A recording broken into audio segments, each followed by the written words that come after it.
Hi, my name's Philip Garnett. I'm a researcher at the University of York.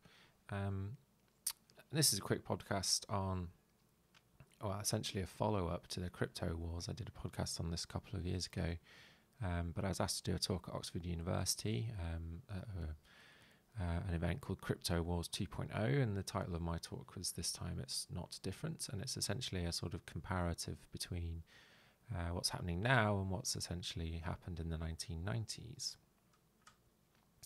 Just before we go on, I think it's worth quickly mentioning that I have one slide from the NSA Snowden leaks. It doesn't contain any technical information or actually any data really. But if that is a problem for anyone, then you should stop here. So spoilers. So it's not much of a spoiler, but because there is a clue in the title. But I haven't really decided if the situation that we're in today is actually that different from what was happening back in the 1990s. I think some aspects are different, some are the same, and it's really kind of a continuation of the same debate, probably. Just about my sort of current research, I've been looking at the crypto wars from a sort of point of view of business history, and I'm working on a paper on that. That's a little bit dry for a podcast, or indeed the talk that I was doing at Oxford. But I'll do a little bit of that, but more a kind of a comparison of some aspects of the First and Second War. I'll also give a little bit of wider context that I think is useful and interesting, and essentially kind of draw together some of the different aspects. And at the end, I've sort of put in a view from the hacking community, because I think they have quite a lot of things to say on the crypto wars, but often don't get that far beyond the community itself. So my interest in the crypto wars was kind of rebooted at a talk I went to at the CCC. Most of these pictures are actually links, so you can click on this and you can go to the in the slides. You can go to the talk. This talk was done by a panel of experts, so from the EFF, various digital rights activists, Privacy International, and they were discussing how the Wassenaar's agreement has been updated to include some new things which kind of link it in with a reheating of the crypto wars. So just to kind of go back in history a little bit, if we're going to sort of pick a starting point for the crypto wars, the Wassenaar agreement and SALT II are probably a good place to start. So for those of you who don't know, Wassenaar's is an international agreement on essentially export controls for weapons. And in the first crypto war, there was a lot of debate and discussion around the status the US government essentially gave encryption was that of a weapon, and therefore encryption would be, or strong encryption in particular, would be subject to various export controls. I think this is quite a sort of an indication of the early paranoia around encryption tools and strong encryption within the government. And actually, if we look a little bit further back in time in the CI archive, we can see there is something of a trajectory from things like the strategic arm limitation talks and agreements with the Soviet Union to things like the Wassenaar's, and then right up to the crypto wars of the 1990s. So the SALT II agreements, they actually tried to ensure that encryption wasn't used in some cases, and that was particularly around the encryption of ballistic missiles telemetry data, because it was thought that the telemetry should be readable to ensure that there wasn't sort of an accidental start to a war or something similar to that. So again, that was rather not the use of encryption, but rather trying to ensure that encryption wasn't used in certain situations. So an indicator, or one indicator, there have been many,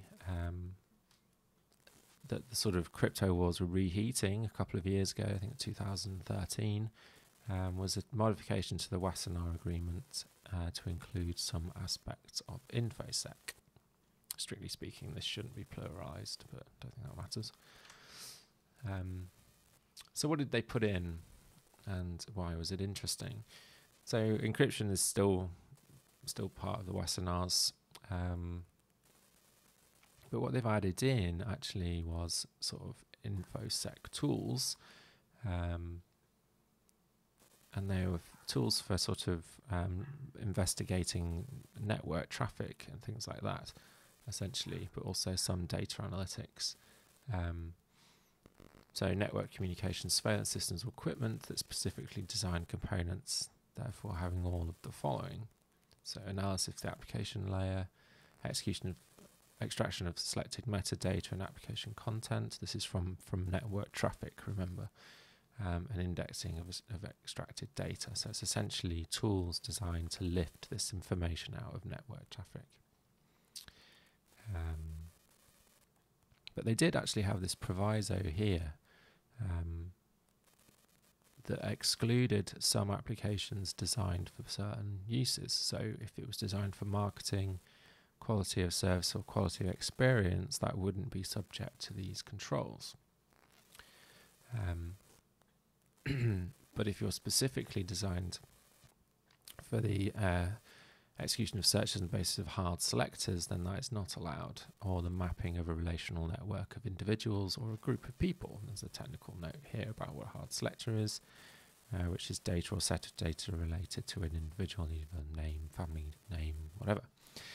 So it's quite interesting to see this kind of tool being subject to essentially weapons export controls. But it's also interesting to see these exclusions, and it triggered in my mind a question mark. Well, how were these determined? What lobbyists, what organisations, what thought process has gone into deciding that there should be certain exclusions, and how is that done? It's a very interesting question. But also, this leaves a lot of questions around things like penetration testing and info security, and that as an industry, how they're going to get exemptions from these export controls. So they've modified it again in response to the sort of broadness of the text of the agreement. We await to see the effectiveness of those revisions. But the original wording was quite bizarre and terrifying. It would essentially make exporting the knowledge of InfoSec against the agreement, and the definition of what constitutes exporting was very broad. One thing that's worth noting at this point is that this is an agreement that's then individually implemented by different states. So you have different interpretations of different states. And the US and UK had no intangible knowledge transfer, and you have to file your code with the NSA.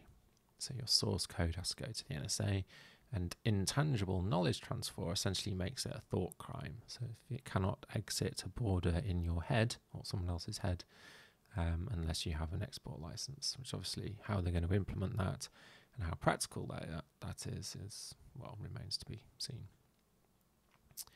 I asked a question when this panel was given around teaching. So if I had teaching to a multinational audience or students, that is actually a technical breach, but they would never prosecute it for it, obviously, or would they? And I think this idea of vagueness in law is something I'll revisit at the end of this talk, but is also a hugely important aspect of this problem. So what we can sort of see is an indication of the nature of the crypto wars. So calling an end to the first crypto wars in the early 2000s was probably premature. And the context of what the war is a fight about, it appears to be widening. It's not just about encryption anymore. It's about privacy. It's about info security tools. It's definitely widening. And this sort of public domain or free speech defense of classification of code, in my opinion, doesn't seem to be working very well. It works in some situations, but perhaps not all. So let's go back to the beginning, a little bit of a potted history. So in the 1970s, US government tried to restrict and interfere with the development of use of encryption, strong encryption particularly in software algorithms classed as munitions. The export of encryption software was restricted, and the US government interfered with university research. And when we move a bit forward in time to the 1990s, the Clinton administration tried to enforce the use of the Clipper chip, which was an encryption chip that had within it a built-in government backdoor. So the government essentially could could decrypt things if they wanted to, without having to get the original key essentially off the user. Here's the clipper chip, and then this led to things like memes, sort of Big Brother Inside type memes. So the clipper chip was a popular name for the escrowed encryption standard EES, a US government family of cryptographic processors, essentially intended to protect unclassified government and private sector communications and data. So it wasn't used on the highest classification things, but more just sort of unclassified, maybe confidential, but also communications channels. So it wasn't just about encrypting sort of documents and things. In fact, it was more about encrypting voice communications. So the ESS cipher algorithm called Skipjack, it was classified. I'm not sure if it still is. I haven't checked. And only a small group of civilian experts were allowed to review the algorithm, so it wasn't sort of opened up to the public domain. Now, the reason that's significant is that encryption usually gets its strength by being exposed to people that try and break the encryption. So if you hide your algorithm away, it doesn't even doesn't matter if your maths is good. Your maths could be brilliant, but if your implementation is bad, then someone might find a way of breaking it. Or you might just find that someone understands it in a different way and finds a way to exploit it. As you probably guessed, that is where we're heading. So the goal of the EES was to make strong cipher available for legitimate use without supplying criminals, terrorists, etc., a means to hide illegal activity from law enforcement. So it's encryption for the good guys, but with access for the government, but also stop it being used for criminal behaviour, essentially because the government could read it.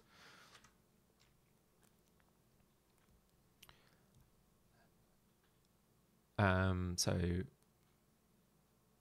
the problem was that ultimately there were essentially backdoors in this algorithm, and Matt Blaze from AT&T Bell Laboratories published a paper that essentially called Protocol Failure in the Escrowed Encryption Standard, which essentially highlighted some of those problems. There's a good quote from him here. By far the most controversial aspect of the EES system, however, is the key escrow. As part of the crypto synchronization process, EES devices generate and exchange a law informant access field, leaf. This contains a copy of the current session key and is intended to enable the government eavesdropper to recover the clear text. The leaf copy of the session key is encrypted with a device unique key called the unit key, assigned at the time the EES device is manufactured. Copies of the unit keys for all EES devices are to be held in an escrow jointly by two federal agents charged with releasing the keys to law enforcement under certain conditions. So essentially, there's a part of the encryption key that is hardwired at manufacturer and then logged within the government, which allows the backdoor to work. Matt Blaze went on to show how you could relatively easily set up a system of rogue devices that could securely talk to each other, so devices that are not part of that original escrow. He also showed that you could set up rogue devices to work with legal devices, although that was a little bit more difficult. So you could have a rogue device as part of a network of legal devices. So it's not just rogues talking to each other, but rogues talking, or essentially rogues being part of a network with legal devices. So these demonstrated that it undermined the intentions of the US government in using the EES system. And there's a central problem with this, and this remains a central problem today, and is that the EES attempts to balance the seemingly conflicting goals of making widely available strong cryptographic system while also ensuring government access to encrypted traffic. You see, the problem is if you have a backdoor, someone will find a way to exploit it who wasn't the intended user. So strong encryption is only ever strong if there aren't any backdoors present. And this is the argument that essentially forms the basis of today's crypto wars discussions. So moving on a little bit, in the first crypto war, the US government was quite keen on cracking down with the software that was strong encryption software that didn't log keys with the escrow.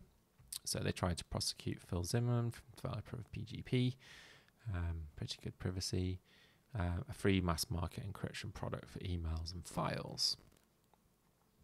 And essentially that was because someone had exported his software from the US without government permission, a sort of version turned up somewhere else. He was saved from prosecution by the code being declared as speech and therefore protected by the US Constitution, so it was free speech. The code was freely available, so it's public domain. So there's a complex relationship with this sort of free speech defense, Wassenaar's, and whether it needs to be public domain or open source to avoid. So the fact that it was open source and public domain meant that he was saved from prosecution. Although I say saved from prosecution, the prosecution was never actually pursued, it was halted. So we don't really know for sure that he would have won, although it looks like he would have done. So it's our old friend the Wassenaars again, and this is a common theme in this story now, which is about control of this software. So what about in the UK? So in the dying days of John Major's Conservative government proposed similar controls in the UK. Any provider encryption services would have to be licensed. Encryption keys would be placed in an escrow, allowed the government to read encrypted communications. When in opposition, the Labour Party were against these controls. However, in 1997, when they got power, they changed their minds, perhaps from lobbying from the US. Although, it's not like parties have ever been known to change their minds as soon as they get into power before. So this should all sound quite familiar in terms of what is happening today. So back in the 1990s, although we're sort of reaching the end of the 1990s and the early 2000s now, encryption was becoming widely recognised as an essential tool for e-commerce, e-banking, and pretty much everything else. And also a facilitator of banking in general. So having strong encryption and ability to send information within banks was very important, and the possibility of backdoored encryption being exploited by criminals is obviously not something banks would be particularly thrilled about. And that's a strong lobby, e-commerce, e-banking, banking in general. And also as part of this lobby in 1998, the Foundation for Information Policy Research was formed. That was cryptographers, lawyers, academics, civil liberty groups, industry support. And they were campaigning essentially for digital freedoms. The EFF we've already heard about. They were a big campaigner in this area. And in some ways, the crypto war was also partly ended with Al Gore's failure to reach the White House. So Al Gore was actually quite keen on encryption being essentially something the government could control. So in a White House statement, the goal was to provide better encryption to individuals and businesses while ensuring that the needs of law enforcement and national security are met. Encryption is a law and order issue since it can be used by criminals to thwart wiretaps and avoid detection and prosecution. That was when he was a vice president.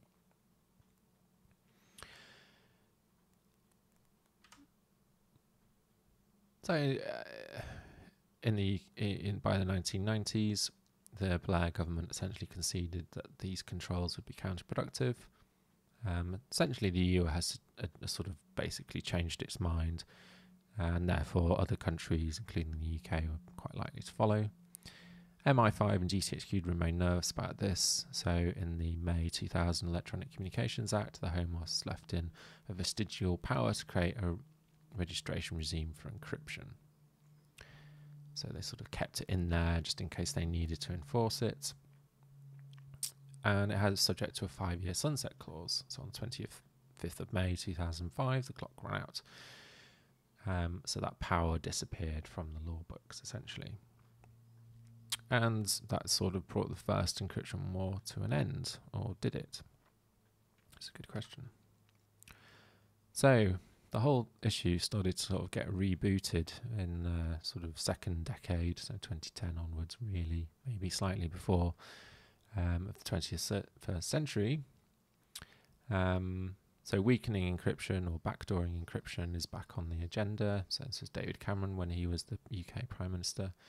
Question remains what we're doing to allow a means of communication where it's simply not possible to do that. By that they mean essentially the government to read it.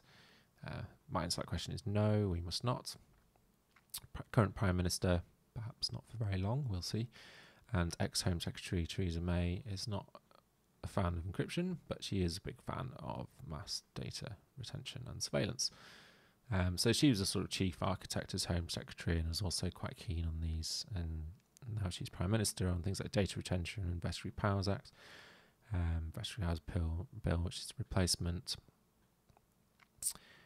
And that bill contains aspects that could signal an end to strong encryption in the UK. So section entitled Maintenance of Technical Capacity allows the Secretary of State to issue orders to companies relating to the removal of electronic protection applied to any communications or data. So it's possible that they may enforce. This is a bit like that vestigial power in the previous 2000 bill.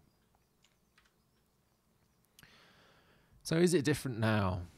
Well, maybe it is.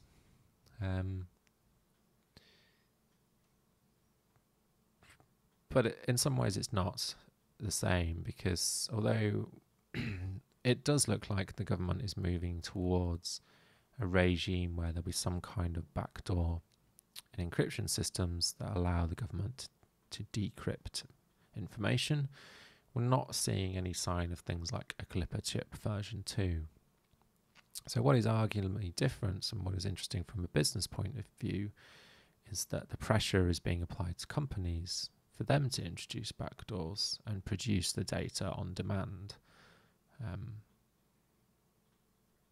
So the vagueness of this law and then essentially consumer pressure whipped up by the media puts companies in the middle of this debate. This is highlighted by essentially this campaign. It didn't really last very long, it has to be said, about WhatsApp and their what was essentially dubbed as their refusal to decrypt a message issued by a terrorist who committed an attack in London.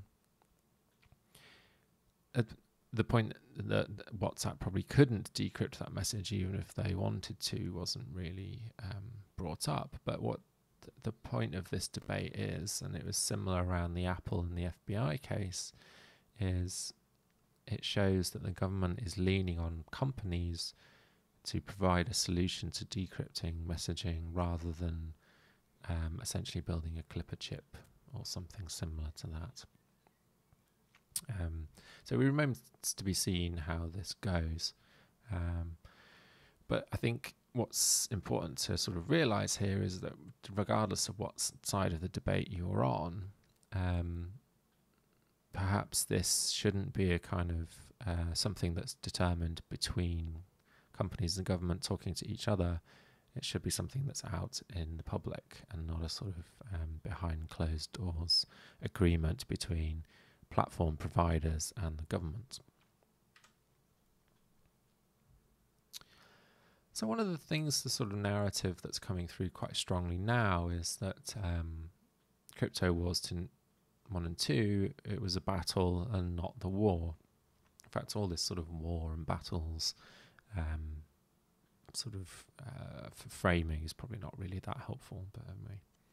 So you could make a sort of paranoid reading of events that could suggest there was never an end to the crypto war, and instead perhaps ground was given in line with the developing capacity of the NHS and GCHQ. So what I'm essentially arguing here is that perhaps as their capacities to decrypt even strong encryption increased and also their surveillance capacities increased, perhaps the need for things like escrows and Clipper chips was sufficiently diminished that it wasn't worth fighting for anymore. They had other ways of getting the information that they needed. So essentially the proponents of the free internet / strong encryption for purposes of privacy were essentially outmaneuvered. I don't have a lot of evidence for this, but it's interesting to kind of speculate around this as a possibility.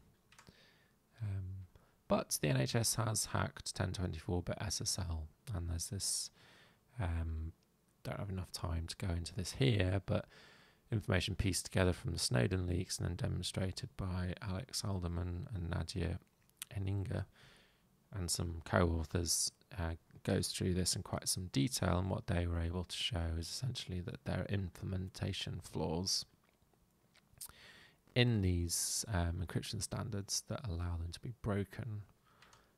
One interesting one, which is essentially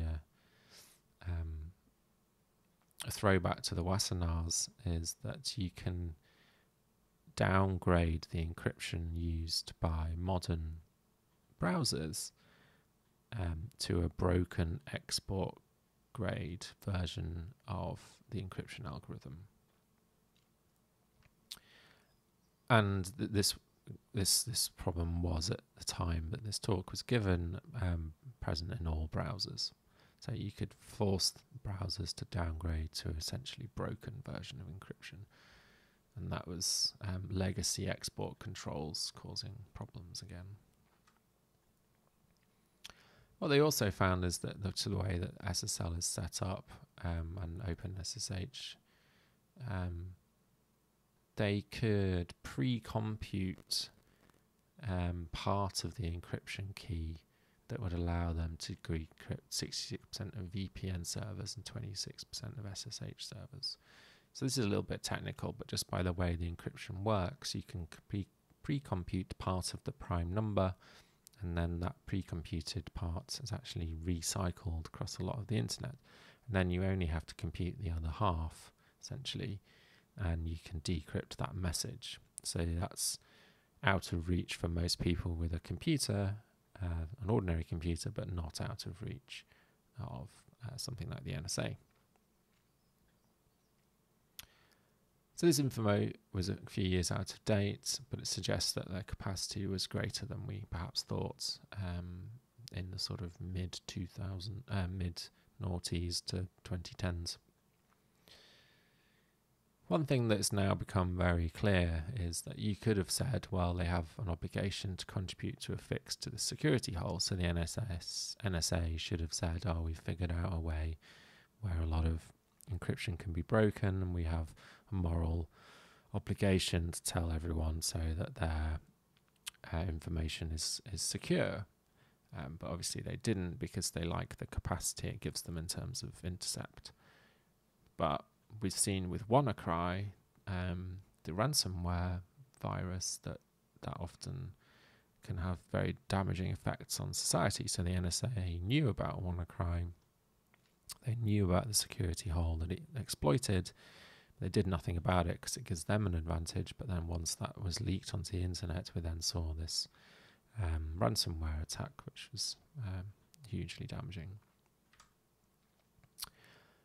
So their ability to decrypt basically large proportions of internet traffic led them to do the happy dance. And this is a slide taken from the NSA's leaked material.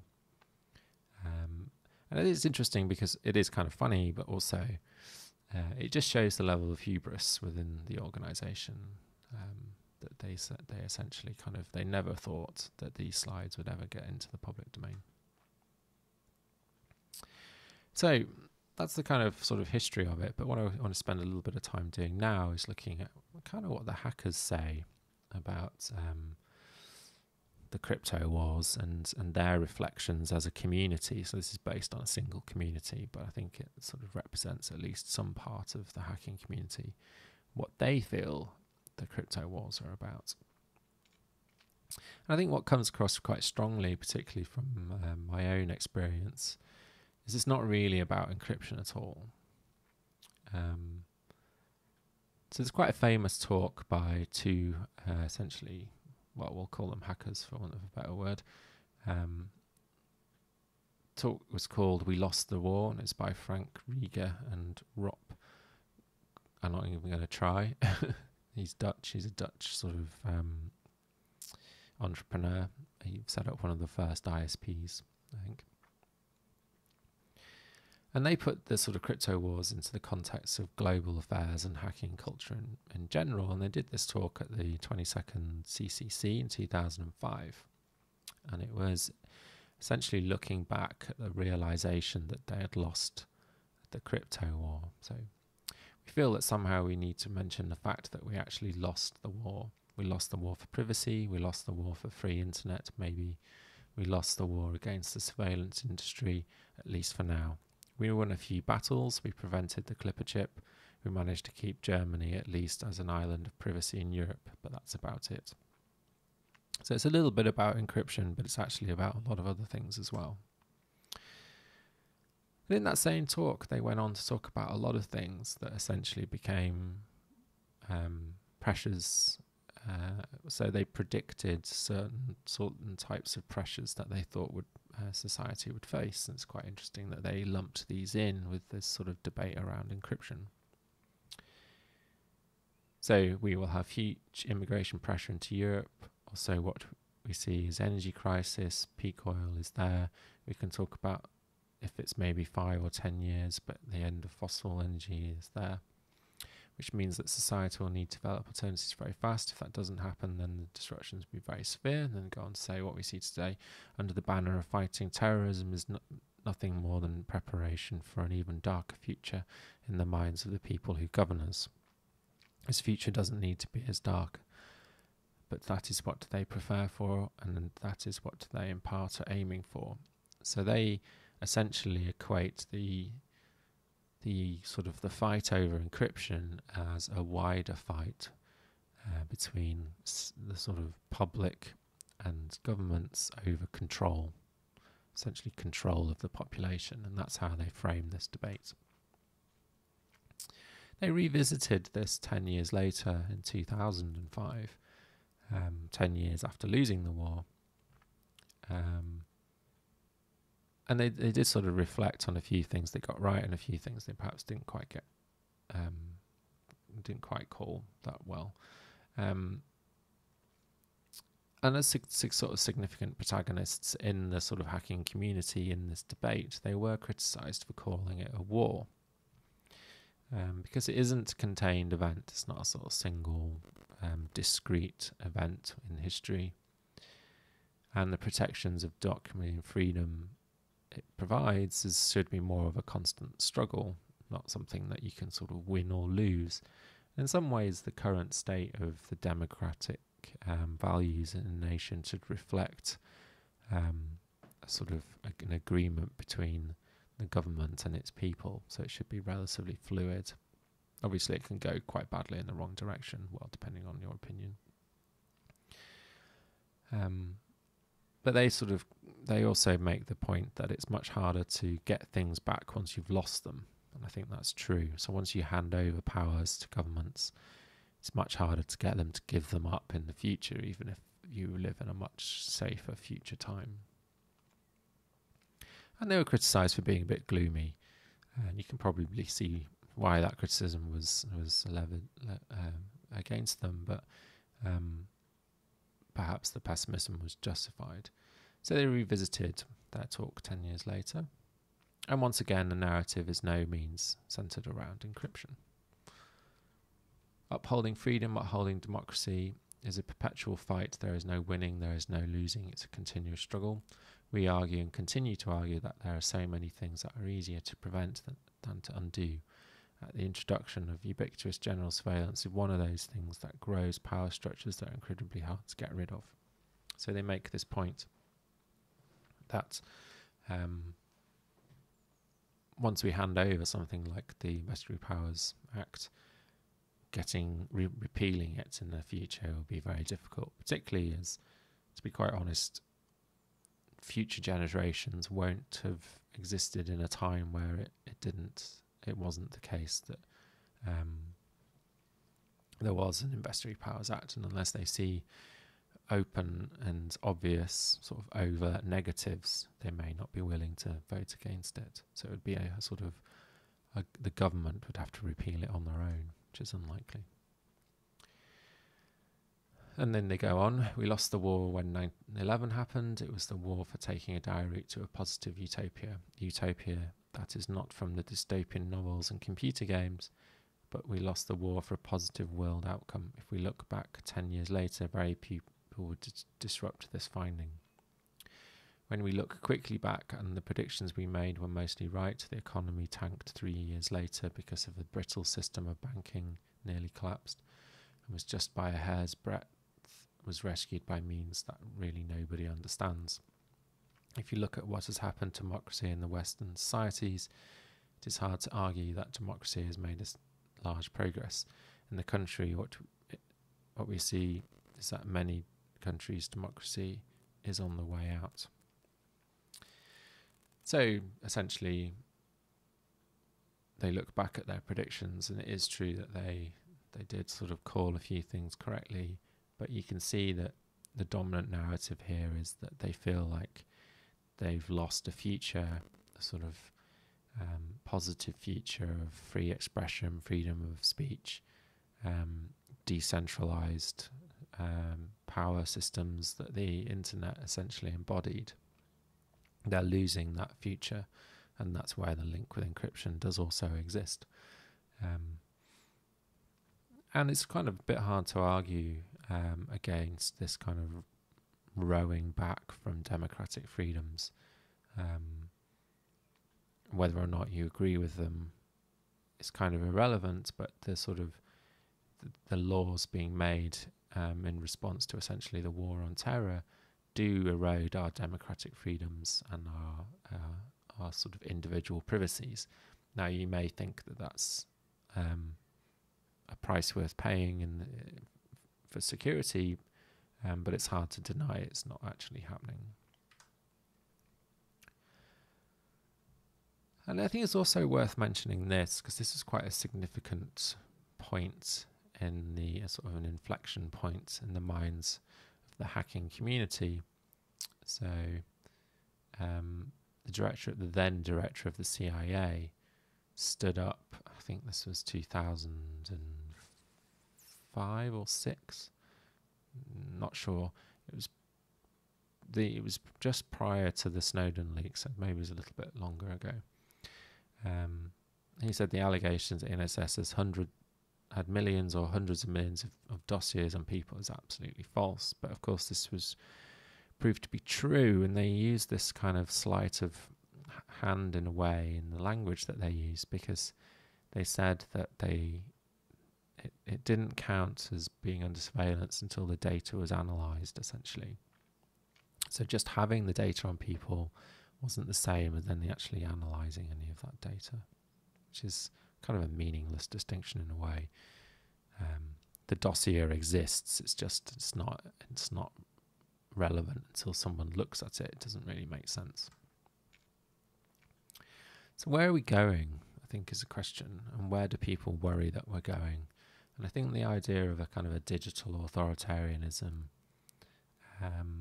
is one of the dangers that we perhaps may face in the future. So authoritarianism is essentially based on all citizens being on the wrong side of the law.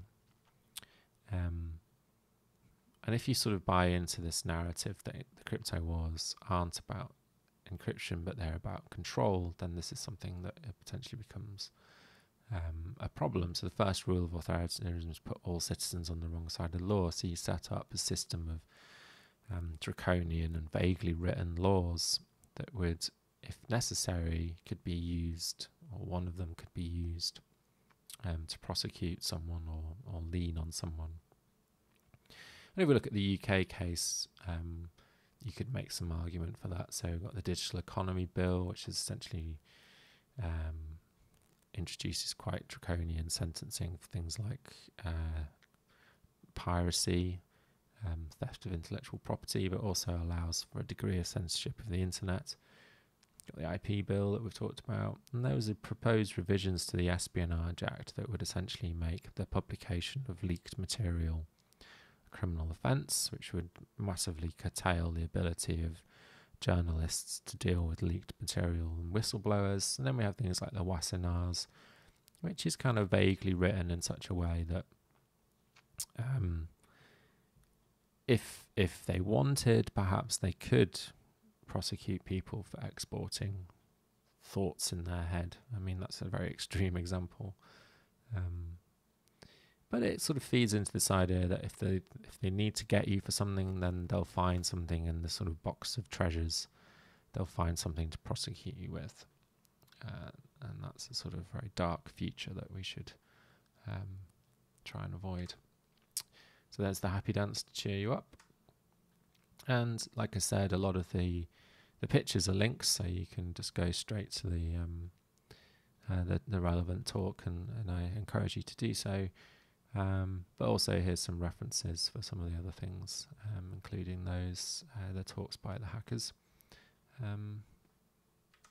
Thank you very much, and I hope you enjoyed the podcast.